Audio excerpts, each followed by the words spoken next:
This is gonna be a hard one.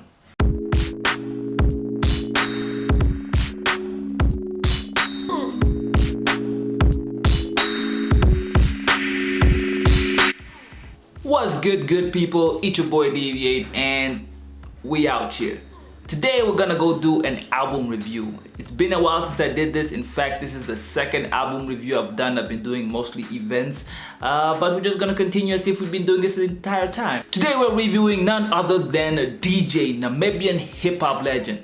Don't at me. Yes, I said it. DJ is Namibian hip-hop legend because the guy did a lot and he has inspired a lot of people to get into hip-hop, especially when he got signed to GMP. And even if you're one of those guys who are like, nah man, I'm a better rapper than DJ, I'm gonna rap circles around this dude. Nah bruh, in fact, I'm gonna make a track to show these dudes that I'm a better rapper than DJ. Even if you are that dude, DJ kind of sort of inspired you or motivated you to get into music, so shouts out to DJ.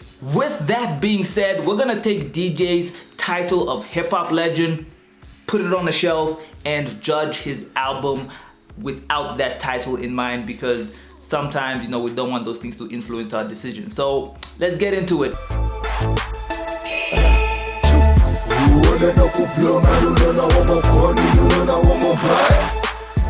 Champions, the Gift and the Curse. This project is a quite interesting one. I think it's DJ's third project, and oh man, where do I even start? Well, let's start with the project itself. The project itself starts off pretty well, and then it's pretty much uneven down there. It goes up and down in certain places, and I have to say that there's also something a little bit off about the project, which is the mixing and the mastering.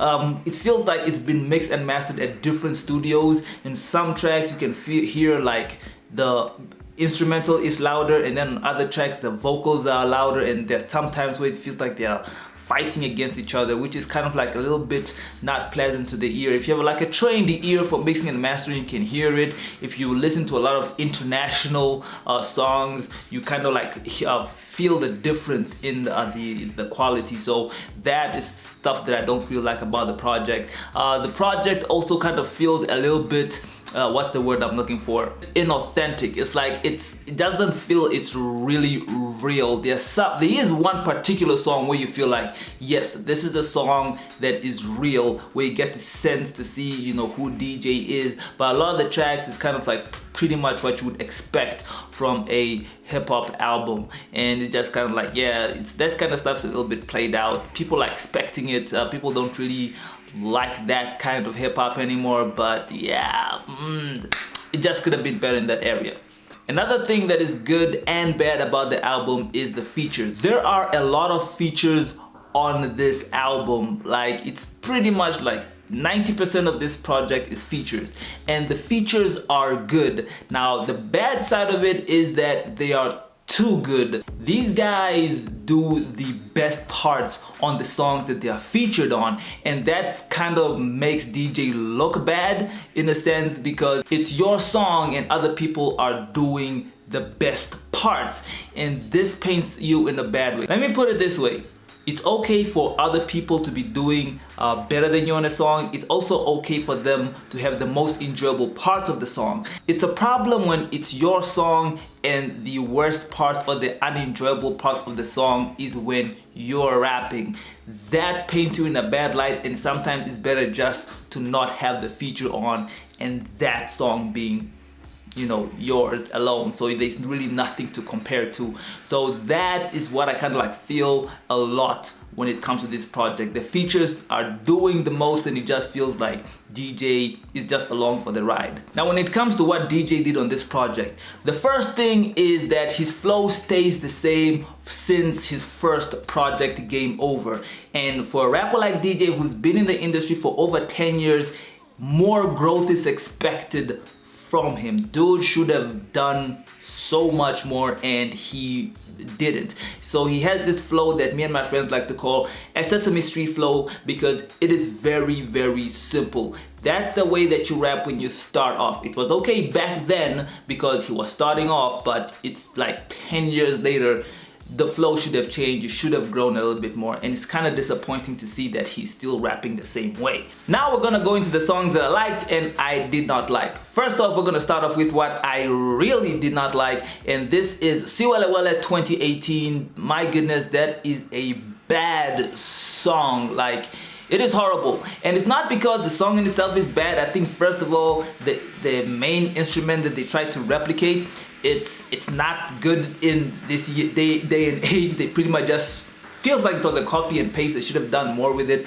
But also the fact that you took a Namibian classic and you try to rap onto it and you didn't do it justice. I really can't think of any other song that I don't like on this project. That one pretty much is the lowest one. But songs that I do like, the first song, Fire featuring Don Kamati. Don Kamati did an amazing job on the chorus. Man, this is probably one of my favorite songs on the project, and it's the song that makes me want to listen to the entire project. Unfortunately, that song is followed up by Siwelewele, which makes me not want to listen to the rest of the project, and that's kind of like where the conflict comes in. Another song that I liked was Anything. Anything is the song where DJ becomes very, very real, where he's talking about his son and all these things. Seeing DJ talk about his kid in that way, kind of like, oh man, this guy, he's a father and he's actually talking about it, and in a very, very nice way. And this is the kind of song that if I have a kid, I would want to play this song for my kid. Although his singing is not really good, but the content saves his lack of singing, so to say. So he does a very good job on that song. Another good song is a song called Living in the City featuring Mabuza. Mabuza also does a great job on the chorus there. It really makes it Namibian, and yeah, he just does the most on that thing. So those are my top songs on that project, and this is probably the song that I would go back and listen to. All in all, I don't think DJ's project is a very, very good one. Champion is not a good project, and man, I think for the next project he needs to really focus on, you know, being real, having a little bit of more of a complex flow, as well as, I don't know, a little bit of like, have like more dynamic, more dynamic rhyme schemes. I think that one would probably help him a lot. But yo, if you're a DJ fan, you can definitely go get this project. I think it's still being sold at Antonio Arts, or you can holler at DJ himself. He'll drive to you and drop the project at your doorstep. Yes, it's your boy DV8. I am out here. This is the review of Blessed and Cursed. Why am I calling Blessed and Cursed? Is The Gift. Champion, The Gift, and The Curse. This is the long title. Okay, but yeah, so drop a like, share, subscribe, and if you are a fan of DJ or you like the project, let's talk about this in the comments down below. It's your boy DV8. It's been real, and I'm out here.